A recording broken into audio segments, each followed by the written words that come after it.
a un abogado que ha trabajado en el Congreso de la República durante 40 años, acaba de hacer valer sus derechos a la jubilación y es autor además de un libro sobre un tema que tiene un papel preponderante en la vida política reciente, condiciones de validez de la cuestión de confianza en el Perú. El señor César Delgado Guembes, muy abogado, graduado en la Universidad Católica. Buenos días, señor Delgado Guembes. Muy buenos días, querido Fernando. Muy buenos días, Ricardo. Bienvenido. Lo hemos invitado antes, no podía aceptar la invitación No porque podía. formaba parte del Parlamento, ahora ya no, y se siente con libertad además para comentar esta publicación que por el tema que trata es de importancia y por supuesto materia de revisión. Así es.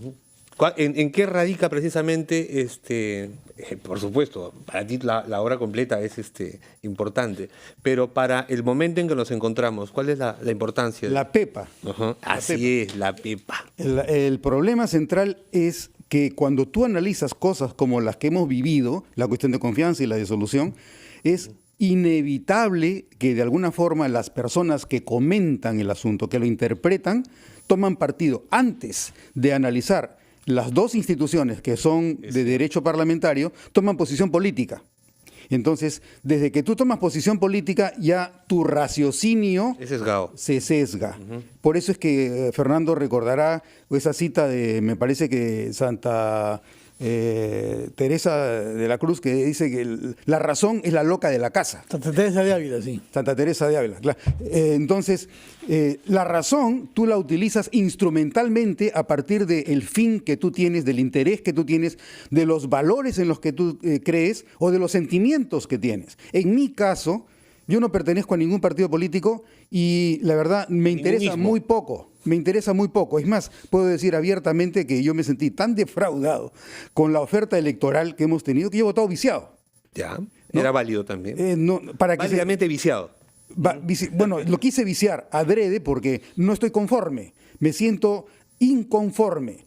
Entonces, a partir de eso y de que yo no tengo ninguna vinculación con ningún partido político, pero sí tengo una adhesión formal y un compromiso firme con ciertos valores que están consignados en nuestra Constitución, entre ellos el valor que tiene el Parlamento.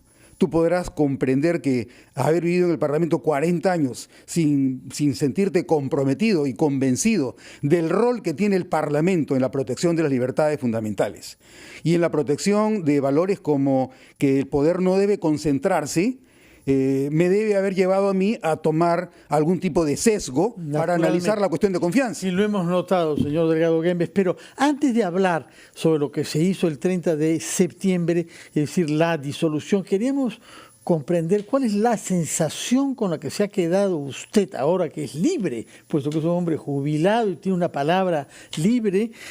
¿Cuál es su sensación sobre lo actuado en el Congreso disuelto? Bueno, primero quiero hacerte una acotación, querido Fernando, porque no he dejado de ser libre antes. Pero tenía cierto deber de reserva. Más que el deber de reserva, la realidad es que yo he sido amonestado y amonestado públicamente por haber antes expresado mi opinión en RPP a raíz del caso de Elsa Canchaya, el año 2006. Entonces, a raíz de esa amonestación pública que recibí, dije, ¿para qué me voy a joder yo solo?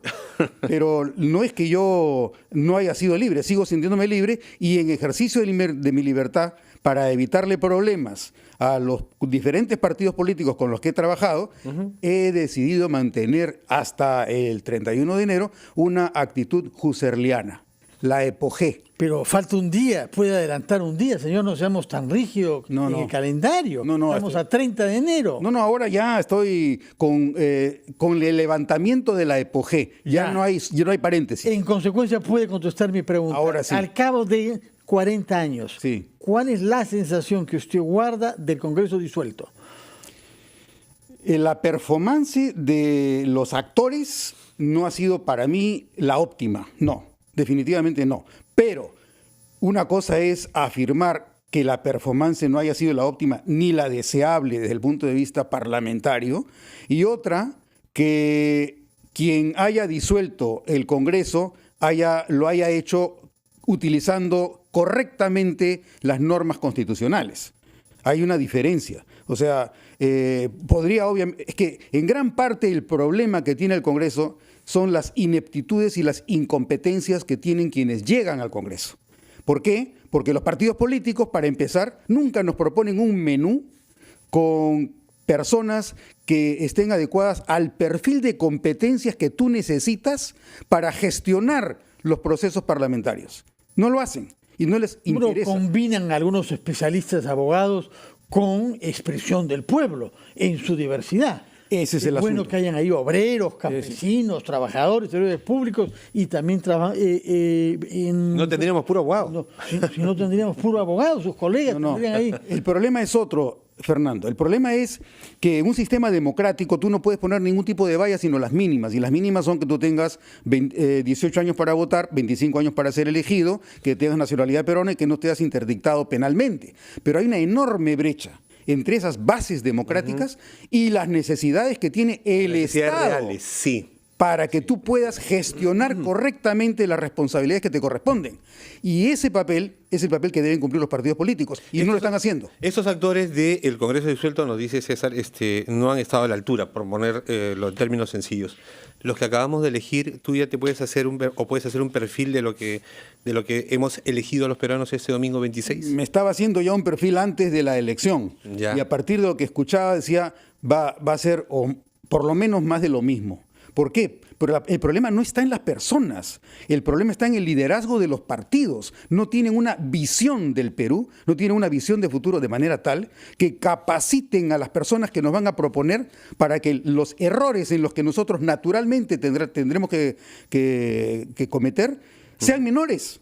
Entonces la brecha tiene que ser disminuida y no disminuye, sino que se queda o se agranda, con lo cual seguimos cada vez peor. Entonces el problema nuevamente no está en el Parlamento y tampoco está en los pobres congresistas que salen electos. El problema está en que los partidos políticos y los líderes de los partidos no tienen la visión que deben tener para que los partidos cumplan con la misión que les corresponde dentro de nuestro régimen político. Pero hay un tema constitucional también que ha sido puesto en evidencia con motivo de esta crisis. Por ejemplo, justamente lo que usted pretende aclarar respecto de la cuestión de confianza, pero también de su antónimo, que es la vacancia presidencial, que ha sido definida por nuestras constituciones en el siglo XIX, cuando incapacidad moral quería decir incapacidad psiquiátrica, y que estamos interpretando de acuerdo a un lenguaje del siglo XXI que no corresponde al espíritu del texto. Bueno, primero, no estoy seguro de que la cuestión de confianza sea el antónimo de la vacancia, pero asumamos que sea así. Si es así, el concepto de incapacidad moral efectivamente en el siglo XIX se entendía como incapacidad mental, pero los textos valen y rigen independientemente de la intención o del contenido histórico que siempre han tenido. Entonces, los que vivimos en el siglo XXI le acuñamos contenidos y significados a las palabras y a las instituciones independientemente de lo que ocurrió en el siglo XIX. Entonces eso nos puede traer serios problemas. Pero en todo caso, dentro del propio debate constituyente en el 79 y en el 93 se hablaba ya de que la incapacidad moral también podía ser la que entendemos hoy día. Es decir, no la incapacidad mental, sino ética. Sino ética. Y es más, se decía, basta que tengamos un mal acto de un presidente de la República para que ese sea repudiable y no lo debamos mantener. Ese era el concepto de lo que aparecía en los constituyentes del 79 y del 93. Bueno, señor Delgado Guemes, muchas gracias por su contribución y por habernos traído su libro, Condiciones de validez de la cuestión de la confianza en el Perú, publicado por las ediciones del Congreso del Perú, del cual usted ha sido miembro como funcionario durante 40 años. Muchas gracias y muchas gracias, Fernando. Muchas gracias.